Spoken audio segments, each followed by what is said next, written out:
আমার আহ্বানে এখানে উপস্থিত হয়েছেন এবং যারা উপস্থিত হতে পারেননি তাদের সকলকে আমি এবং আমার প্রতিষ্ঠান মেসার্স সানফ্লাওয়ার মিলস এবং মেসার্স জেকে ট্রেডার্সের পক্ষ থেকে কৃতজ্ঞতা ও সালাম জানাই। আসসালামু আলাইকুম।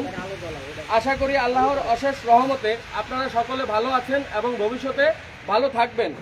উপস্থিত সম্মানিত সাংবাদিক ভাইগণ, আমি আপনাদেরকে এখানে আহ্বান করেছি আমার বর্তমান ব্যবসার পরিস্থিতি পর্যবেক্ষণ ও সকল বিষয়ে অবগত হওয়ার জন্য বিশেষভাবে অনুরোধ করছি। একান্ত কিছু বিষয় না বললেই নয়। সাংবাদিক ভাইগণ, গত 2 এপ্রিল 2026 তারিখে আমার ট্রাকগুলোতে অবশিষ্ট রিজার্ভে থাকা ডিজেল প্রায় শেষ পর্যায়ে চলে এসেছে। গত 3 এপ্রিল 2026 তারিখে উক্ত ডিজেল ব্যবহার করে ভোলা সদরের এবং মিলের আশেপাশের ব্যবসায়ীদের নিকট পণ্য পৌঁছে দেওয়ানো হয়েছে। বর্তমানে আমার নিকট কোনো ডিজেল অবশিষ্ট নেই।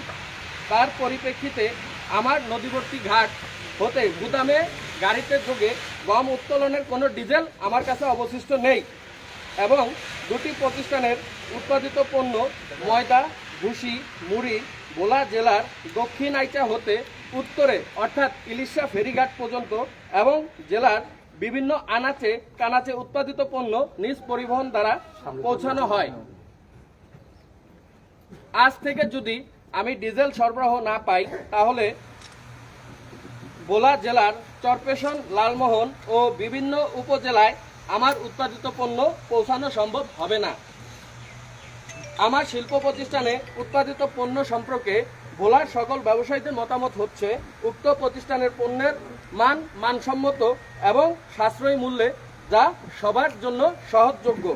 ভোক্তাদের চাহিদা মতে আমার প্রতিষ্ঠানটির উৎপাদিত পণ্য জেলার সকল ব্যবসায়ীদের নিকট খুবই জনপ্রিয় একটি পণ্য।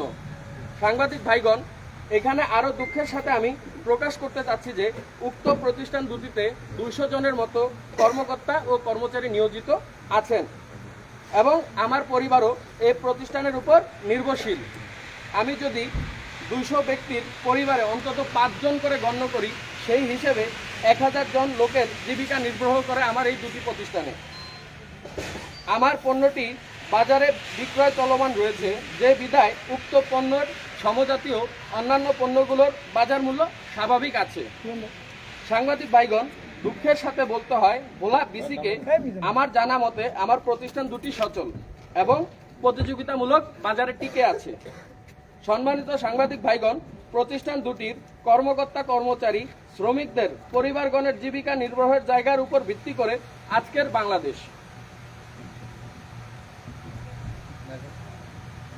সম্মানিত ভাইগণ, আপনারা জাতির বিবেক, আপনাদের সত্য সংবাদের উপর ভিত্তি করে আজকের বাংলাদেশ।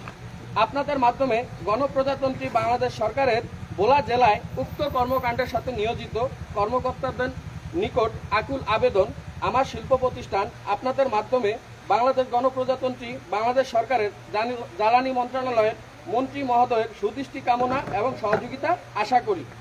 একই সাথে মাননীয় প্রধানমন্ত্রীর কাছে আমার আকুল আবেদন, দ্বীপ জেলা ভোলার এই ছোট দুটি প্রতিষ্ঠানকে সচল রাখার স্বার্থে আমরা আশা করি ভোলায় নিয়োজিত কর্মকর্তাদেরকে দিক নির্দেশনা প্রদান করবেন। সাংবাদিক ভাইগণ, আমার এই লিখিত বক্তব্য কোনো ভুল ত্রুটি থাকলে নিজ গুণে সকলে ক্ষমা দৃষ্টিতে সকল ভেদাভেদ ভুলে জাতির ক্লান্তি লগ্নে বৈশ্বিক জ্বালানি সংকট মুহূর্তে আমাকে সহযোগিতা করার জন্য সবিনয় অনুরোধ করলাম। পরিশেষে সম্মানিত সাংবাদিক ভাইগণ, আমাকে আপনাদের মূল্যবান সময় দেওয়ার জন্য আপনাদের নিকট আমি এবং আমার প্রতিষ্ঠান দুটি চিরকৃতজ্ঞ থাকব। ধন্যবাদ সবাইকে। একটু বসেন, আমরা একটু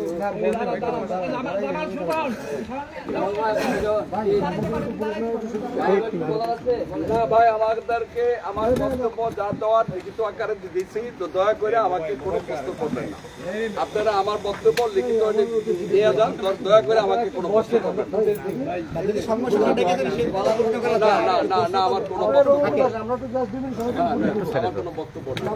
আরে ভাই, সামনে যদি তোমরা চলে যাও, এটা কেমন হলো? পেছনে কে আছে না আছে দেখবা না একটু। 3 মিনিট থেকে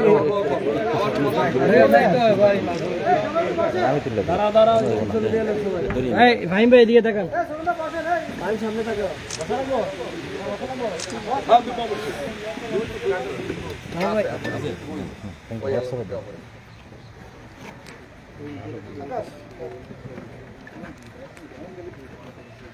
আমাদের একটা প্রশ্ন আছে ছোট, যেটা আপনার জানা আছে, সেটা হচ্ছে আপনার দুটি কারখানায় কি পরিমাণ তেল লাগে প্রতিদিন, যেটা আপনি পাচ্ছেন না? দৈনিক আমাদের ন্যূনতম বর্তমানে যদি বৈশ্বিক বাজারে সংকট হয়, কৃত্রিম উপায় হইল 300 থেকে 400 লিটার, কোনোদিন হয়তো বেশি লাগে বা হয়তো কোনোদিন কম লাগে। এবার স্তর সবসময় বেঁচে কিনা একরকম হয় না। যেমন ধরেন আমার ঘাটের যে ট্রলারটা আছে, ট্রলারটা এখন আমার ঢাকার উদ্দেশ্যে গম আনতে যাবে। এখন এই গমটা যদি আমি না আনতে পারি, আমার মিলটাও বন্ধ হয়ে যাবে। আমার এই মিলটা বন্ধ হয়ে যাবে। আমি এই মিলের জন্য গতকালকে এই মিলের জন্য তারা আমাকে তেল দিতে অবরত প্রকাশ করছে, যে চিনি আপনাদেরকে সরবরাহ করব। আমি সকল প্রতিষ্ঠান বলার যে 3টা পেট্রোল পাম্প তাদেরকে লিখিত দিছি, তারা আমাকে তেল দিতে অবরত প্রকাশ করছে, তারা তেল দিতে পারবে না। তারপরে ভোলাতে যারা তেল ব্যবসা করে, আমাদের ওই আক্তার ভাই আছে, তারপরে আনোয়ার ভাই আছে, এদের সাথে মোবাইলে যোগাযোগ করছি। এরা বলছে তেল দেওয়া সম্ভব না তাদের পক্ষে। তেল সংকট, তারা বলতেছে আমরা প্রশাসনের অনুমতি ছাড়া আপনাকে তেল দিতে পারবো না। তো সেই ক্ষেত্রে আপনি কি ডিসিশন নিছেন যদি তেল সরবরাহ না হয়? তাহলে আমার প্রতিষ্ঠান বন্ধ হয়ে যাবে। আমার তো কোনো ক্ষমতা নাই যে তেল আনা, আমার কোনো ক্ষমতা নাই যে আমি নিজে তেল উৎপাদন করার কোনো ক্ষমতা নাই। প্রায় 200 জন, সেটা আমি লিখিত আকারে উল্লেখ করছি।